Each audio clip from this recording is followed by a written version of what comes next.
A página é a 24, né, professor? A 25, na verdade, né? Não, a página é 16. A gente vai começar pela questão 9. Página 16.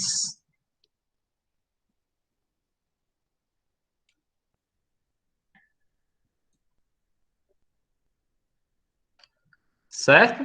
Todo mundo está com seu livro aí. Quem não tiver com o livro aí, 1 minuto para você ir pegar seu livro.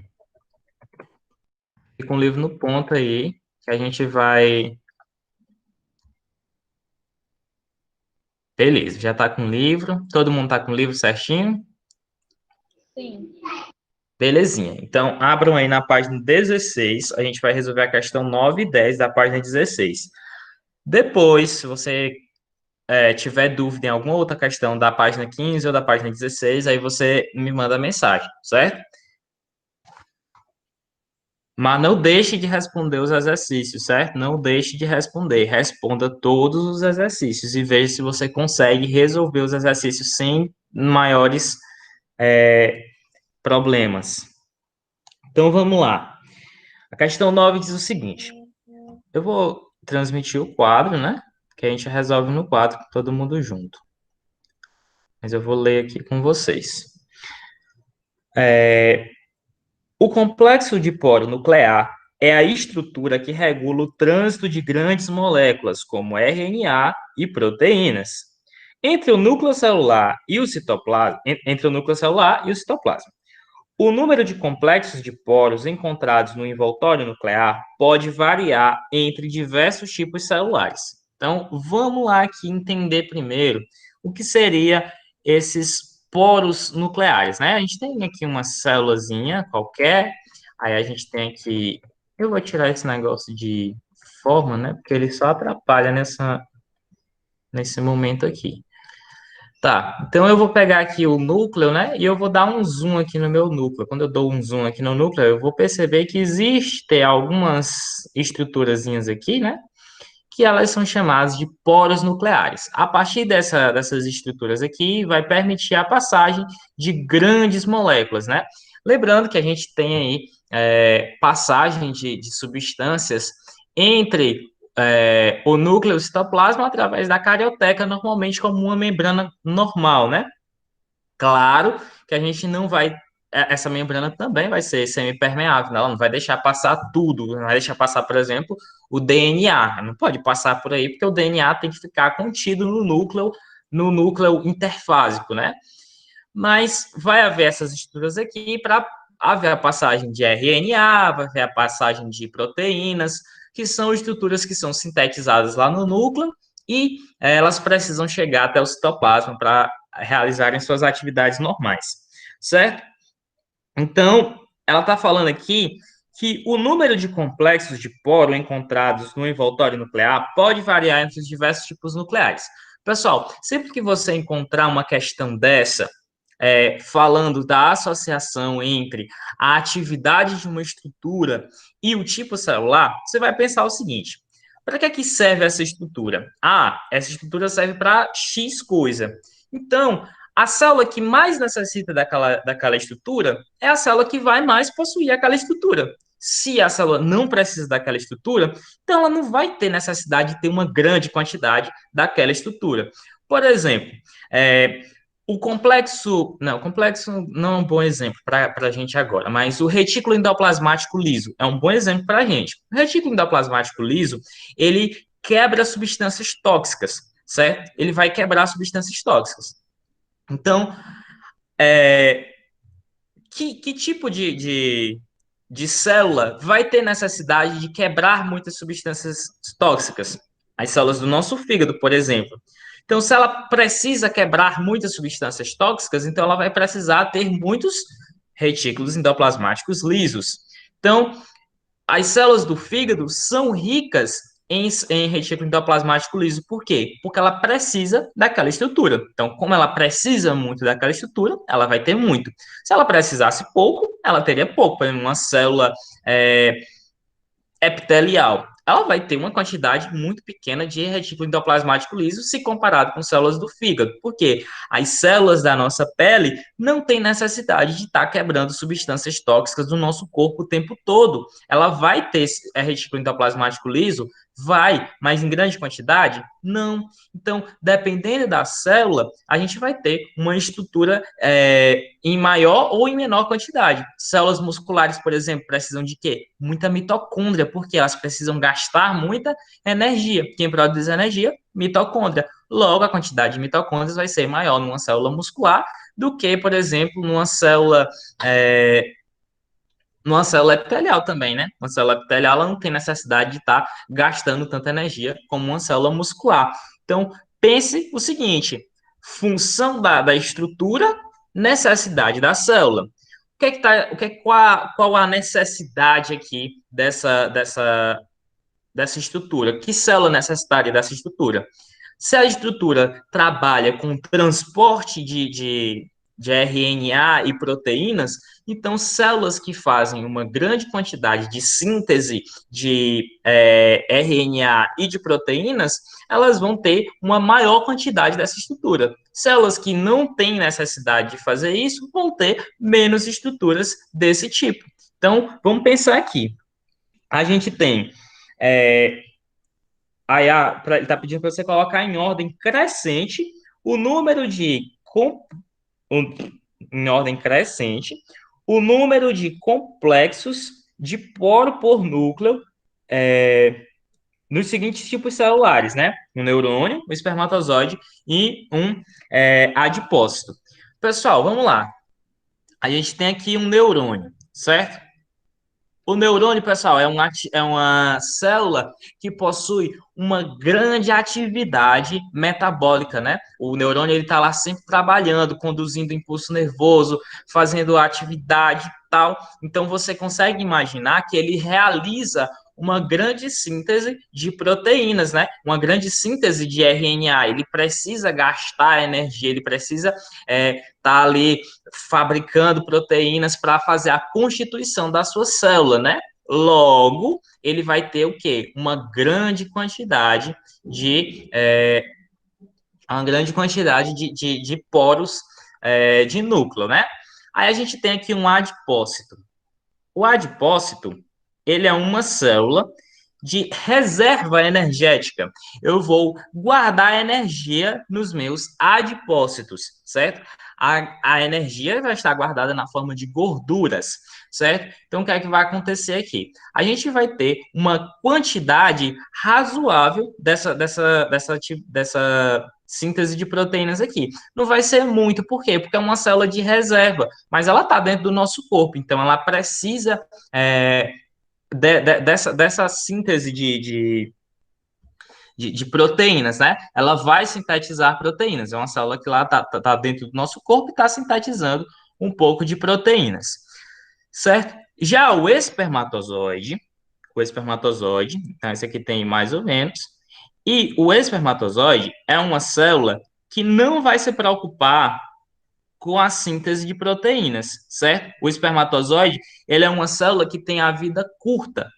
A vida do espermatozoide é muito curta. Quando fora do corpo, né? Dentro do nosso corpo, ela vai ser nutrida normalmente, mas ela não, o objetivo do espermatozoide é fecundação. Ele não vai ter necessidade de estar assim produzindo nada, entendeu? Não tem necessidade da gente gastar energia com o espermatozoide produzindo coisas. Por quê? Porque ele vai morrer logo, logo. Então a gente não vai precisar de grandes estruturas no espermatozoide, porque o objetivo primário do espermatozoide é a fecundação. Então, obviamente, ele vai ter a menor quantidade de poros dentro desse grupo aqui de células, certo? Então, a sequência de modo crescente seria o espermatozoide, tendo a menor quantidade, né? Aí depois o adipócito, e por fim, a gente tem o neurônio, sendo o que tem a maior quantidade, neurônio, o que vai ter a maior quantidade de poros de núcleo, certo? Então, Tá aí a resposta da nossa letra A. Eu acho que foi o João Ricardo, né, que mandou essa questão, que não tinha entendido. Você entendeu? Entendi, professor. Beleza. Então, ó, dica aí para todo mundo. Sempre associe, quando ele fizer essa associação de quantidade de estruturas com um tipo de célula, você vai associar. Essa célula serve para quê? Ah, essa célula serve para isso. E essa estrutura serve para quê? Essa estrutura serve para isso.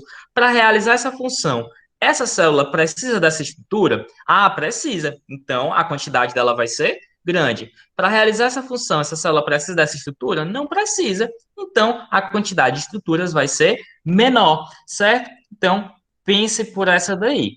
Então, células que possuem uma menor quantidade de síntese de RNA e proteínas vão ter uma menor quantidade de complexo de poro, certo? Aí tem aí na letra B. Justifique a ordem escolhida com base nos conhecimentos de biologia e fisiologia celular. Pessoal, acabei de dar a resposta para vocês. Por que que a gente justifica, como é que a gente justifica essa escolha? Células que possuem menor síntese de RNA e proteínas. A gente não vai ter necessidade de sintetizar RNA em espermatozoides e adipócitos. Vai ser as células que têm menos necessidades de síntese de RNA e proteínas. Depois disso, fica fácil de você entender. Se você responder a letra A corretamente, então fica muito fácil de você responder a letra B. Então, anotem aí, letra B, células que possuem menor síntese. Eu vou falar devagarzinho, você vai anotando. Células que possuem menor síntese de RNA e proteínas possuem menos complexos de poros, certo? Só isso, apenas isso. Então, resolvida a questão. Todo mundo conseguiu compreender? Entendi, Células, professor. células que possuem menor síntese de RNA e proteínas vão possuir menos complexos de poros.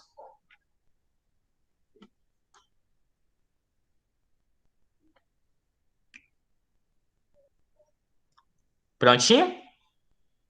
Conseguiu pegar, Maria? Tudo bem. Então vamos para a próxima questão. Próxima questão é a 10ª questão. 10ª questão diz o seguinte: em rãs, o espermatozoide apresenta de 0 a 3 complexos de poros por milímetro quadrado de envoltório nuclear. Ausência de nucleolo. Enquanto um ovócito apresenta ao redor de 60 complexos de poros por milímetro quadrado de envoltório e um grande nucleolo. A que se refere a diferença entre os dois tipos celulares? Explique. Pessoal, essa daqui também é uma questão de comparação, né? Você vai comparar os dois gametas. Eu sei que vocês ainda não estudaram gametogênese, mas assim, vocês já devem ter mais ou menos ideia do que é um espermatozoide e o que é um óvulo, né? Vocês já passaram por outras fases da disciplina que vocês já devem saber o que é um espermatozoide e o que é um óvulo. Então, se você fez um bom 8º ano, você vai lembrar características que são do espermatozoide e características que são do óvulo.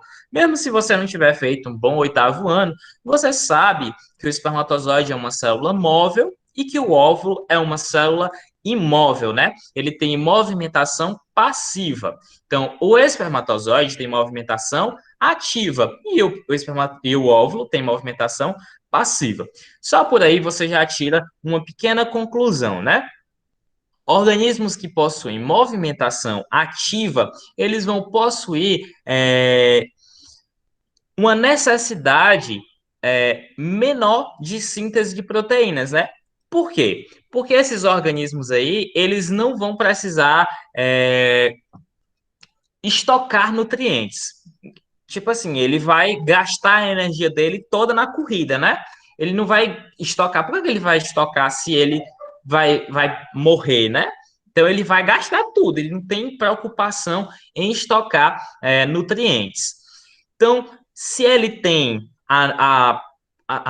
ele não tem a necessidade de estocar esses nutrientes, então ele não vai precisar sintetizar essas proteínas, né? Ele não vai fazer uma síntese de proteínas. Lembrem que a gente utiliza as proteínas também para fazer a quebra dessas moléculas para gerar energia, né?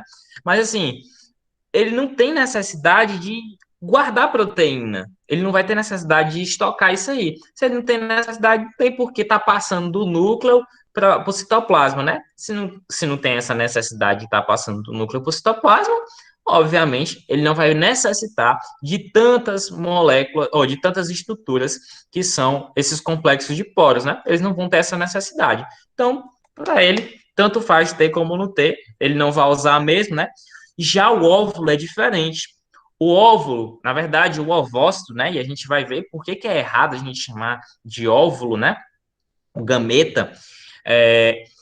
O ovócito, ele possui uma grande quantidade de complexo de poros, por quê? Porque ele vai ter a necessidade de estocar nutrientes. Pessoal, ele tem movimentação passiva, ele vai ficar paradinho lá dentro do útero, né? Lá dentro das trompas ou dentro do próprio útero, esperando o espermatozoide. Então, ele tem que ter uma reserva energética tanto para esperar o espermatozoide, tanto quanto para quando ele se tornar um zigoto, essa reserva energética aí vai servir para nutrir o embrião. Então, ele tem necessidade de estocar proteínas, ele tem necessidade de estocar carboidratos, ele tem necessidade de estocar lipídios, ele tem necessidade de estocar nutrientes de forma geral. Então, se ele tem necessidade de estocagem, ele tem necessidade de troca entre o citoplasma e o núcleo.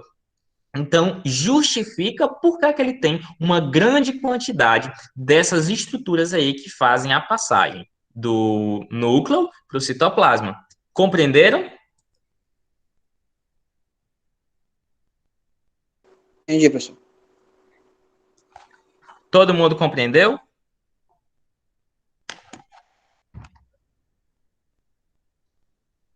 Ó, então aqui a gente passa para o segundo ponto. Segundo ponto o primeiro que a gente viu era que a necessidade da estrutura para o tipo de célula, né? A outra coisa que a gente pode observar é a atividade da célula e a relação dessa atividade com a estrutura. Por exemplo, a gente viu aí que uma célula tem movimentação ativa, outra tem movimentação passiva. Se você sabe que os espermatozoides não têm necessidade de estocar nutrientes, então você já tinha aí um passo dado na frente do seu concorrente. Certo? Então, vamos para o próximo. Qual é a próxima questão que tem aqui? Questão 22. Tá. Os cromossomos humanos podem ser estudados em células do sangue. Essa análise pode ser feita tanto em glóbulos brancos como em hemácias, porque, opa, essa daqui é uma questão muito boa. Gostei dessa questão aqui. Quem aqui consegue me responder essa questão? Quem conseguiria me responder essa questão? Kedma, você que fez o exercício todo, você gostaria de compartilhar? Professor, eu coloquei não, pois eles não possuem núcleos, né? Não Opa, possuem. muito bem. Quem que não possui núcleo? Acho que os glóbulos brancos. Os glóbulos brancos não possuem núcleo? Eu acho. A sua resposta está parcialmente correta. Tá? Tá parcialmente correta. Só teve um errinho aí. Alguém sabe dizer qual é o equívoco que ela cometeu?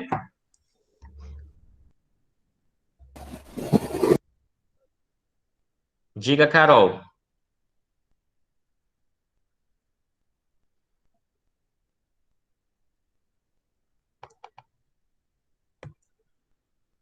Ó, Kedma, a sua resposta está correta. Não pode ser nos dois tipos, porque um dos tipos não possui núcleo, mas as células que não possuem núcleo são os glóbulos vermelhos, certo? Os glóbulos vermelhos, também conhecidos como hemácias ou eritrócitos, ó, se você encontrar qualquer um desses nomes aqui, você tem que saber que se trata de glóbulos vermelhos, certo? Ó, Você encontrou uma prova, tem lá o nome, glóbulos vermelhos. Você sabe que são glóbulos vermelhos, obviamente, né?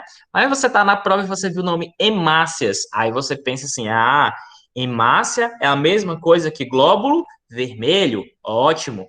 Aí você vai lá na prova e você vê o nome eritrócito. Aí você diz que troço é esse, né? Trócito, eritrócito é a mesma coisa que hemácia ou glóbulo vermelho. Os três nomes, eles são válidos para a mesma tipo de célula, certo? Então vamos lá. Os eritrócitos, ou células vermelhas, ou glóbulos vermelhos, eles são células sanguíneas que não possuem núcleo, né? Elas são achatadinhas assim, e elas perdem o núcleo para quê? Para que possa sobrar mais espaço para elas realizarem as trocas gasosas, né? Para elas levarem os gases através do sangue, né? Então, lá dentro dessa célulazinha, a gente vai ter diversas proteínas e enzimas que vão se ligar com os gases, né? Através de um pigmento chamado de hemoglobina, tá bom?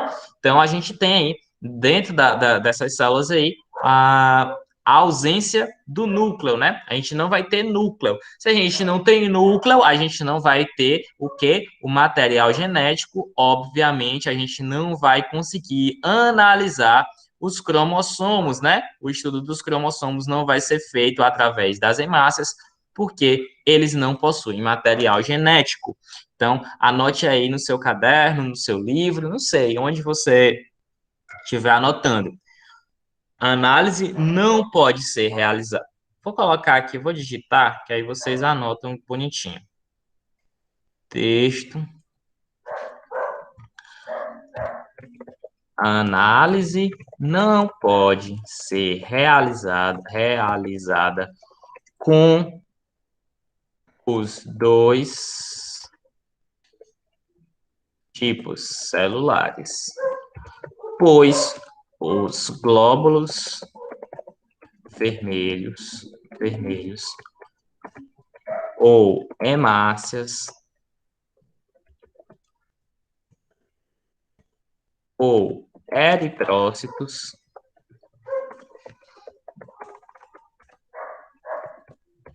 não possuem núcleo. Logo, não vão possuir material genético para formar cromossomos. Vou colocar aqui e vou colocar bem grande aqui para você anotar aí. Aí um tempinho para vocês anotarem. Enquanto isso, eu vou pegando aqui a próxima questão.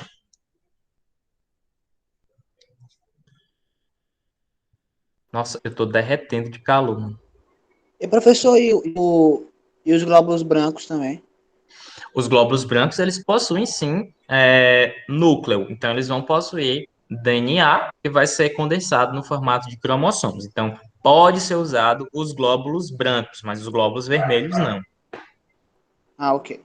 E nem as plaquetas, viu? Lembrando que plaquetas nem são células, elas são fragmentos de células. Uma vez me perguntaram, disseram que se as plaquetas eram células. Elas não são células, elas são fragmentos de células. Verdade. Professor, eu também já pensei que hemoglobina fosse hemácia também. Não. Hemoglobina é a substância que faz a ligação entre a hemácia e as moléculas gasosas. Certo? Certo. Professor, Oi. os glóbulos brancos também têm um papel de impedir algum organismo de ruim entrar no seu corpo, Isso. só. A função primordial deles é de defesa do corpo. E aí a gente tem uma série de glóbulos vermelhos diferentes, olha, de glóbulos brancos diferentes. A gente vai ter macrófagos, a gente vai ter neutrófilos, a gente vai ter eosinófilos. Eu acho que são 8 tipos de glóbulos brancos e cada um deles tem uma função diferente dentro do sistema imune, certo? Entendi. Todo mundo terminou de anotar?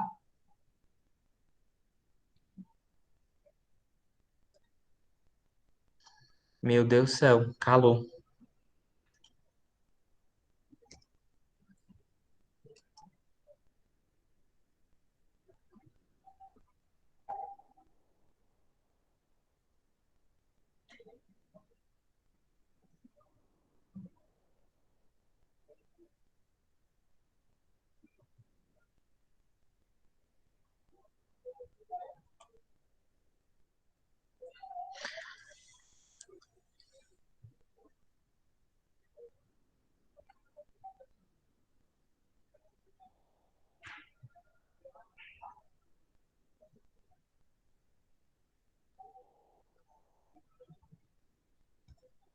Pronto, pessoal?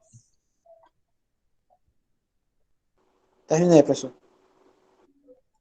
Eu já terminei. Beleza. Então, vamos lá. A questão 24. A questão 24 diz o seguinte: quem determina o sexo das abelhas é a rainha. Pessoal, essa daqui é uma coisa muito maravilhosa. Essa parte aqui da biologia celular é muito bonita. Existe um processo de nascimento, de reprodução, chamado de partenogênese, certo? Partenogênese. Na partenogênese, vai ter indivíduos que vão possuir apenas mãe, certo? Esses indivíduos aqui, eles vão possuir apenas mãe, eles não vão ter pai, certo? Eles vão ser filhos da mãe, apenas só filhos da mãe mesmo. Eles não têm pai. Então, o que é que acontece aqui nesse momento? Geneticamente, eles são os ovócitos, né, dessa mãe, né, os ovócitos da mãe, eles vão se desenvolver, em organismos sem a necessidade de ter sido fecundado, certo? Então, normalmente existe uma divisão de sexos. O que é que acontece? Os indivíduos que foram fecundados, eles vão ser indivíduos do sexo feminino, certo? Os óvulos que foram fecundados vão dar origem a organismos do sexo feminino. Os que não foram fecundados, eles vão dar origem ao sexo masculino, certo? É basicamente o que acontece nas abelhas. Outro organismo partenogenético que vocês conhecem, por exemplo, são as bananas, né? As bananas, elas nascem por partenogênese. Não há fecundação da folha, da flor da bananeira, né? Para que haja a formação de bananas. Então, a gente diz que é uma fruta partenogenética, certo? Então, aqui nas abelhas acontece basicamente isso. Então, sabendo disso, vamos continuando aqui a questão. Após acasalar-se com alguns zangões, aí, outra coisa importante, as abelhas, elas não são monogâmicas, né? Elas são poligâmicas. Então, a abelha rainha, ela tem relações com alguns zangões. Para quê? Para aumentar a variabilidade genética e para ela ter a maior chance de ter indivíduos, né? De gerar indivíduos que são adaptados para o meio, né? Não é que são adaptados, mas que possuem boas mutações, que possuem boas condições genéticas. Então, após acasalar-se com alguns zangões, os espermatozoides são armazenados na sua espermateca. Tá, a espermateca é como se fosse uma bolsinha que a abelha rainha guarda os espermatozoides. Em seguida, a abelha põe os ovos nos alvéolos da colmeia. Os alvéolos da colmeia são aqueles negocinhos assim, ó. Que tem aquela coisinha da abelha, né? Na verdade, eu acho que eu fiz mais coisas do que tem de verdade. Mas vocês entenderam o que é que eu quis falar, né? Então, ela vai pôr os ovos aqui para eles se desenvolverem. Os ovos que desenvolverão zangões são os machos, são colocados em alvéolos maiores, enquanto que os alvéolos das fêmeas, eles são colocados em alvéolos menores. Nos alvéolos menores, a rainha libera espermatozoides para que fecundem o ovo que em seguida é depositado. Então, ó, tem aqui um óvulo, um ovócito, né? Num negocinho maior e um ovócito num negocinho menor. No menor, ela vai lá e joga espermatozoide, né? Para fecundar. No maior, ela não joga espermatozoide e deixa lá sem espermatozoide. Nos alvéolos maiores, ela não deposita um ovo fecundado. Beleza. Com base na determinação dos sexos das abelhas descrita acima, se uma abelha rainha tem 32 cromossomos nas células somáticas, os zangões apresentam. Pessoal, agora vem aqui outra informação importante. A gente tem dois tipos de células. Células que são somáticas e células que são sexuais ou germinativas, certo? Germinativas. Alguém sabe me dizer qual a diferença entre uma célula somática e uma célula germinativa?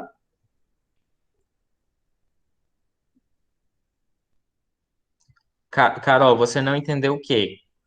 Pessoal, ó, quando eu estiver no quadro, vocês mandem mensagem de áudio, porque eu só consigo ver o chat depois que eu sair do quadro, e pode ser que sua dúvida já tenha até passado do momento de responder. Então, ligue o microfone e diga, professor, pare aí que eu não entendi, não. Repita que a gente repete. O que que você não entendeu, Carol? Era só um negócio desse partenogênese, mas eu já entendi. Ah, beleza. Então, Carol, aproveitando que você está aí, você sabe me dizer a diferença de uma célula somática para uma célula germinativa?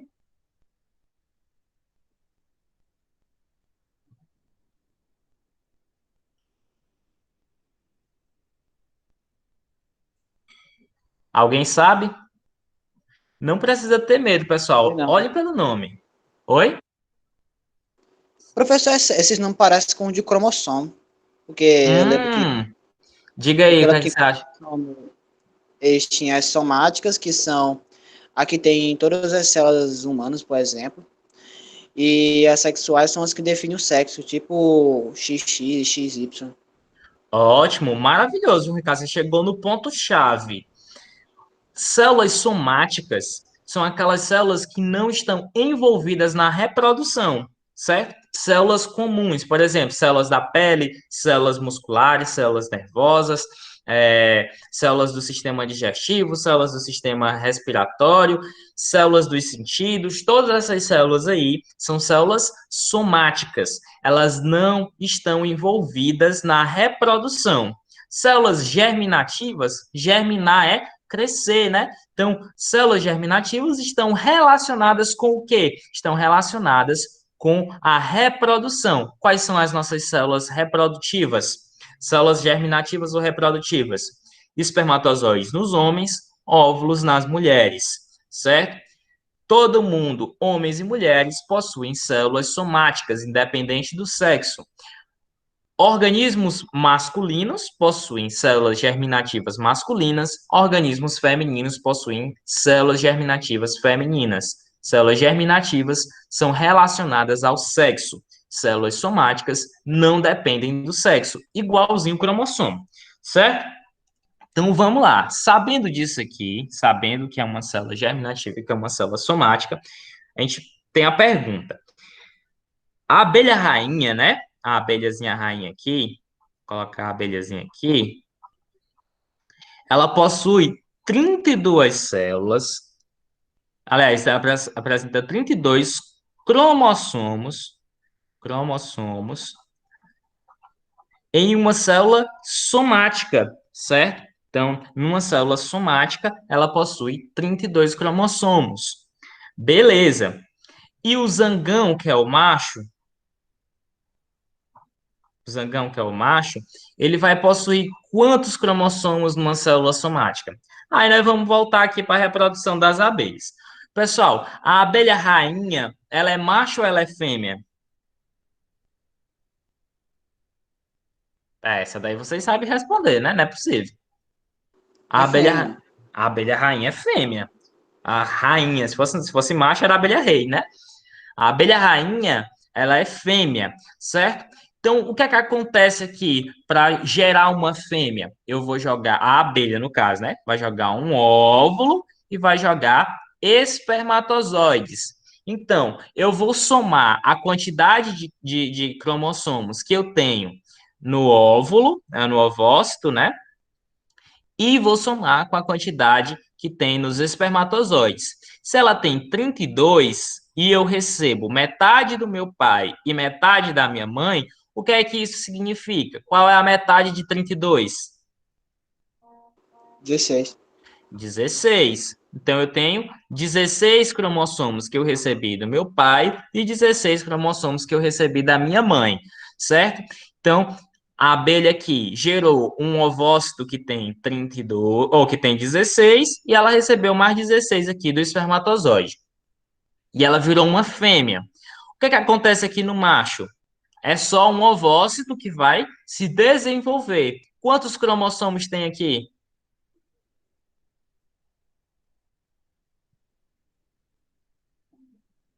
Quantos cromossomos a abelha pode dar? A rainha 16. pode 16. Todo mundo entendeu a lógica? Entendi. Sim. Então, pessoal, ó, se essa abelhinha aqui, ela recebeu 16 cromossomos da mãe dela e não recebeu 16 do pai, então quando ela cresceu, ela só tem 16. Ela só pode ter aquilo que ela recebeu dos pais dela. Ela não pode ter uma coisa que ela não recebeu, né? Então, se ela não recebeu, ela vai continuar tendo 16. Então, os 16 cromossomos que estavam na célula germinativa da abelha rainha vão ser os 16 cromossomos que o zangão tem nas suas células somáticas, certo? Então, os cromossomos têm, as rainhas têm 32 cromossomos nas suas células somáticas. Quando ela vai transformar ela em célula germinativa, ela corta pela metade, certo? Então, ela vai receber meio, o zangão vai receber meio número de cromossomos, para a metade de 32 é 16. Então, se as abelhas apresentam, os zangões apresentam 16 cromossomos, e a gente tem aí duas opções, né? Tem a letra B e tem a letra E. Mas as fêmeas, elas apresentam quanto? Quantos cromossomos as fêmeas vão ter? Elas vão ter 16 que elas receberam da mãe e 16 que elas receberam do pai. 16 mais 16 é 32. Então a resposta aí é letra B de bola, certo? Então marque aí a questão na letra B, certo? Compreenderam a lógica da questão? Entendi, professor. Depois que você faz, né, fica fácil. A questão parece tão bobinha, né? Mas essa questão é uma questão boa, é uma questão de lógica. Você tem que pensar, não é simplesmente sair marcando. Você tem que pensar antes de fazer a questão, certo? Pessoal, alguma dúvida?